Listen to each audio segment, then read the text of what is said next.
What would you rather have? A hen that lays an egg every single day but is physically burnt out and on the verge of collapse by 18 months, or one that lays a bit less but keeps giving you benefits, health, and joy for 5 or 6 years straight? Lots of keepers, especially when they're just starting out in this amazing world of poultry, make the technical mistake of only looking at the present. They get caught up in the immediate numbers. But today, we're going to look at the future, because in this business, what seems faster in the short term can sometimes end up being the most expensive route by the end of the road. Today, we're going to break that common myth of industrial production versus purebred or heritage chickens. We're going to crunch the real numbers, analyze the deep genetics, and figure out which bird your project and your wallet actually need to be sustainable. Get ready, because after this detailed breakdown, the way you look at your coop and how you plan your yearly production is going to change completely. It's not just about having birds, it's about understanding the biology that's backing your investment. To really get the full scope of this dilemma, we've got to start at the root of it all, which is the genetics and the original purpose of these birds. On one side of the scale, we've got what we call commercial hybrids. Birds like the famous Isa brown, the highline, or the lowman. They're the result of protected industrial crosses of several genetic lines, engineered in high-tech labs with one single goal in mind: extreme efficiency and a fast return on investment. They're basically biological precision machines programmed to turn the maximum amount of processed feed into the maximum amount of eggs in the shortest time possible, without any regard for the wear and tear on the chassis, which in this case is the hen's body. On the other side of the scale, we have heritage or purebred stock. We're talking about the impressive and docile australorp, the hardy and auto-sexing Bielefelder, or the classic and elegant Sussex. These are birds that have been with us for centuries, selected by traditional breeders not just for their laying ability, but for their innate disease resistance, balanced temperament, their ability to forage for their own food, and, above all, their amazing longevity. This is where the real debate starts, the one that separates industrial producers from forward-thinking homesteaders. If you go to a local feed store today and ask what bird to buy to start getting eggs tomorrow, 90% of the time they're going to recommend a commercial hybrid. They'll tell you with total confidence that this hen's going to lay you 300 eggs a year, and technically, they're right. But what they rarely explain is the hidden biological cost behind that impressive number. A hybrid hen has a metabolism that's cranked up to the absolute limit of her physical capacity. Her body's working overtime every single day to pull the necessary calcium from her own bones and proteins from her own internal tissues, just to keep up that frantic pace of producing an egg almost every 24 hours. It's a pace that doesn't allow for breaks, doesn't respect natural rest cycles, and sooner or later it's going to take a very high toll on the animal's health. Picking up where we left off, we've got to talk about what I call the 2-year breaking point. The productive life cycle of a commercial hybrid is extremely short by design. By the time they hit 18 or 20 months of age, right when a heritage hen is just reaching her physical prime, the hybrid starts to show a dramatic drop in production. But the problem isn't just that she's laying fewer eggs, it's that her overall health is falling apart. This is the point where we sadly start seeing reproductive prolapses, internal tumors, oviduct inflammation, or calcium depletion so severe that her bones become as brittle as glass. This happens because, genetically, they weren't designed to last.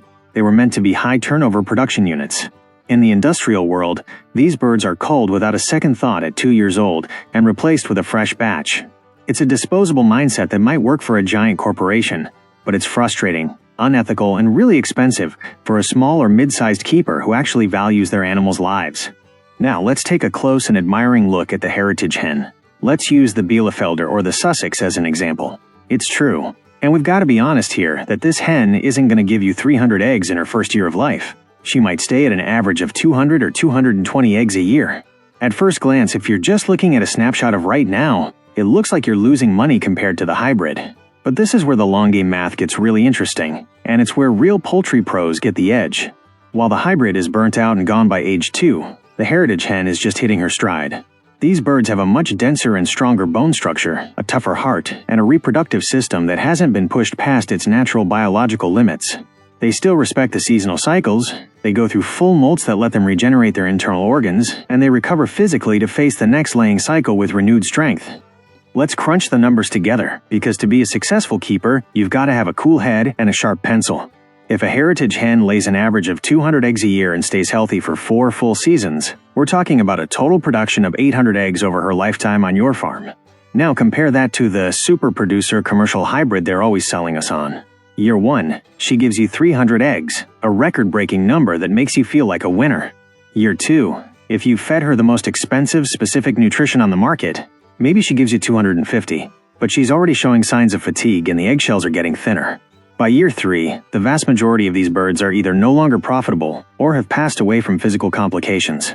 Her total lifetime production stops at best around 550 eggs. See the difference? By the end of the journey, the heritage hen has given you about 250 more eggs than the industrial hen, simply because she had the stamina to stay in the race much longer. It's the old story of the tortoise and the hare applied to real-world poultry. This is a fact that should really make you stop and think.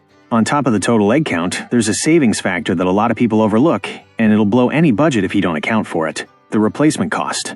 Every time a hybrid burns out prematurely at 2 years, you're forced to buy a new pullet. That means spending money to buy the bird, spending 5 months on grower feed without getting a single egg in return, and going through that whole critical process of brooding, vaccinations, and initial care all over again. On the other hand, the heritage hen is already there in your backyard. She's got a mature immune system that already knows the bacteria and viruses in her environment, and she's producing steadily without you having to invest in frequent replacements every few months. It's the difference between an investment that evaporates quickly and one that pays for itself and generates real profit for years.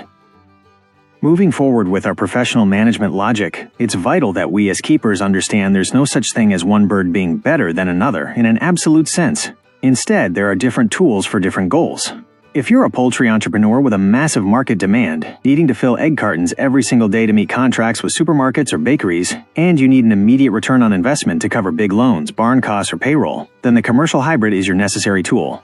It's a business model built on high speed, standardization, and constant rotation.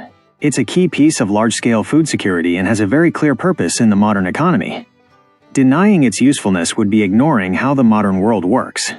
However, if your profile is that of a small or mid-sized keeper, if you've got your project in your backyard or on a small homestead, if you're looking for food sovereignty for your family, or if you're selling high-quality eggs to local customers who value animal welfare and the beauty of the birds, then heritage stock is, without a doubt, your best strategic ally. For a household's own use, nothing beats the stability and peace of mind you get from a Sussex or an australorp. These are birds that fit into your farm's ecosystem. They have a much more natural behavior. They know how to forage, hunt for bugs, and supplement their diet with what they find on the ground, which also bumps up the nutritional quality of the egg. There's something deeply satisfying and ethical about knowing your hens aren't disposable objects, but production partners that'll be with you for several seasons, giving you their best without breaking down in the process. One more factor we've got to put on the table before we dive deep into nutrition is management and temperament, something that directly affects your quality of life as a keeper. Commercial hybrids tend to be much more high-strung, flighty, and their survival instinct is focused almost entirely on consuming processed mash. In contrast, many heritage breeds keep those valuable ancestral instincts, like the urge to go broody and hatch their own chicks if you let them.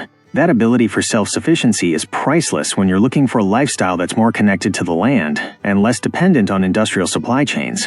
When you raise heritage birds, you're the one in control of the breeding and the improvement of your own flock, which is something you just can't do with hybrids since their chicks won't keep the same productive traits as the parents. But to make this analysis truly complete and useful for making financial decisions on your farm, we've got to talk about one of the topics that worries a keeper's wallet the most: feed consumption and true conversion efficiency. There's a huge myth out there saying heritage chickens are expensive to keep just because they're bigger birds. Let's debunk that with real biological data. A commercial hybrid is like a high-performance athlete with zero margin for error. Her metabolism is so demanding that she can't afford a single slip-up in her diet. If you take away that high-protein layer mash, or if she's a little low on calcium for just one day, her production doesn't just stop. Her body actually starts cannibalizing its own organs and bones to try and meet the genetic demand of that daily egg. This means with hybrids, you're a slave to the highest-priced, most specific commercial feed mill prices. There's simply no room for flexibility. On the flip side, heritage breeds like the australorp, Sussex, or Bielefelder have a much more plastic and efficient metabolic capacity over the long haul. Since they're dual-purpose birds, they've got a sturdier digestive tract and a larger crop and gizzard capacity, which lets them process a much wider variety of foods. They're world-class foragers. If you give them access to pasture, they'll handle balancing their own diet by snacking on bugs, larvae, seeds, and all sorts of greens. That behavior isn't just romantic, it's pure savings. In a homestead or small-scale setup, this can slash your feed bill by 20 to 30%. The heritage hen doesn't just waste more, she manages your land's natural resources better, turning them into high-quality protein. It's a fundamental difference. The hybrid eats just to survive her own production, while the heritage bird eats to build a strong frame and produce sustainably. Another technical point we've got to look at under a magnifying glass is environmental resilience and immune health, which are the pillars of profitability that nobody notices until a crisis hits. Heritage breeds were forged by the weather and natural selection in their home regions for centuries, not in a climate-controlled lab. A Sussex, for example, has dense plumage and a layer of subcutaneous fat that lets her handle those brutal Midwest winters without skipping a beat, while an industrial hybrid with her thin feathers and lean body would go into thermal stress and stop laying immediately. Likewise, an australorp manages extreme heat way more efficiently thanks to her genetic heritage. This hardiness translates directly into money. Fewer losses in the coop. In industrial poultry farming, a yearly mortality rate of 10 to 15% due to metabolic failure is accepted as normal. For a small keeper, losing one hen is a big deal. When you choose heritage stock, you're buying a genetic insurance policy. Their immune systems are more reactive, their internal organs are healthier in proportion to their weight, and their ability to bounce back from parasites or sudden weather shifts is infinitely better. In the end, the most profitable hen isn't just the one that lays the most. It's the one that stays alive and keeps producing year after year. Let's talk about the internal quality of the egg itself, which is the added value your customers or your family are going to appreciate. Not all eggs are created equal, even if the industry has tried to get us used to visual standardization. The egg from a heritage hen that lives 4 or 5 years keeps a superior shell quality for a lot longer. This happens because the bird has time to replenish her calcium carbonate reserves during her natural molts. But the most impressive part is what's inside. Since they're birds with more mobility and a more diverse diet, the nutritional density of their eggs is usually noticeably higher. We're talking about yolks with vibrant colors thanks to natural carotenoids in the grass, thicker whites, and a flavor that just doesn't exist in factory-farmed eggs. If your goal is to sell pasture-raised or premium eggs, the heritage hen is the one that lets you justify a higher price point. You're not just selling food, you're selling the result of a balanced life and a respected biological cycle. You're delivering health in every carton, and that builds loyalty with any conscious consumer. Getting to this point in our comparison, I want you to stop for a second and think about the true economics of your project. We often focus on the cost of a bag of feed today, but we forget the cost of time and replacement. When a commercial hybrid finishes her cycle at 20 months, you don't just lose a layer, you lose all the knowledge that animal had of her environment, and you've got to start from scratch with vulnerable chicks. The heritage hen, by staying productive for 4 or 5 seasons, gives you something priceless: stability. At the end of the day, if we add up the 800 or 900 eggs a Bielefelder can give you over 5 years, compared to the 500 or 600 from a hybrid over 2 years, the winner by total volume is the heritage breed. Plus, most of these breeds are dual purpose. This means when the laying cycle finally ends, you've got a bird with exceptional meat quality and a weight that's double that of a burnt-out hybrid, representing a final resource use that the industry just throws away. The final decision then has to be based on your lifestyle model. High-production poultry is necessary to feed the world, but heritage poultry is what feeds the keeper's soul and guarantees the sustainability of small farms. If you're looking for fast cash and you've got the infrastructure to handle high turnover, hybrids are useful tools. But if you're looking for a legacy, if you want to watch your birds grow, if you value the beauty of plumage shining in the sun and the nobility of genetics you can reproduce yourself in your own incubator, heritage birds are your path. By raising breeds like the Sussex or the australorp, you're not just producing eggs, you're preserving history and making sure poultry keeping stays human, ethical, and deeply rewarding. Don't be afraid to choose the slow poultry route.